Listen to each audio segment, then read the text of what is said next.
बुधवार को जम्मू कश्मीर में पहले चरण का मतदान हुआ। इस दौरान लोग बड़ी तादाद में मतदान केंद्रों पर वोट डालने पहुंचे। बुधवार को पहले चरण के मतदान में राज्य की 90 विधानसभा सीटों में से 24 सीटों के लिए वोटिंग हुई।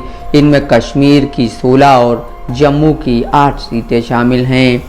पहले चरण के मतदान में शामिल इन सभी 24 सीटों पर रिकॉर्ड 61.13% मतदान हुआ। इन सभी सीटों पर मतदान के बहिष्कार और चरमपंथी घटनाओं का खतरा भी था।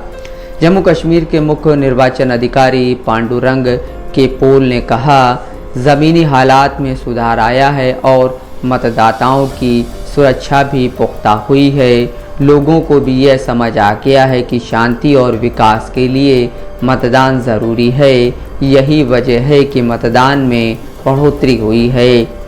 लोकसभा चुनावों के दौरान भी जम्मू कश्मीर में बड़ी तादाद में मतदान हुआ था। इस दौरान राज्य में रिकॉर्ड 58.46% मतदान हुआ था, जो कि पिछले 35 सालों में सबसे ज़्यादा है। हालांकि साल 2022 में जम्मू कश्मीर का परसीमन भी किया गया था। जम्मू कश्मीर में अनुच्छेद 370 के ख़त्म होने के बाद ये पहला विधानसभा चुनाव है। ऐसी उम्मीद भी है कि इसके बाद एक बार फिर से इसके पूर्व राज्य के दर्जे का दरवाज़ा खुलेगा।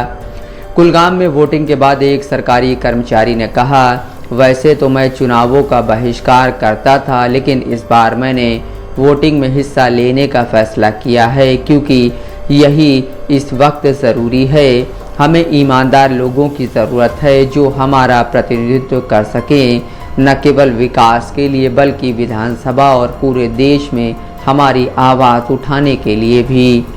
पहले चरण में सबसे ज़्यादा मतदान किश्तवाड़ के इंदरवाल में हुआ। यहाँ मतदान का आंकड़ा 82.16% था। वहीं सबसे कम पुलवामा में 43.21% मतदान हुआ। साल 1987 में जम्मू कश्मीर में सबसे ज़्यादा मतदान हुआ था। इस साल विधानसभा चुनाव में मतदान का आंकड़ा 75% था। मोन्टू राजा, दस्तक लाइव न्यूज़।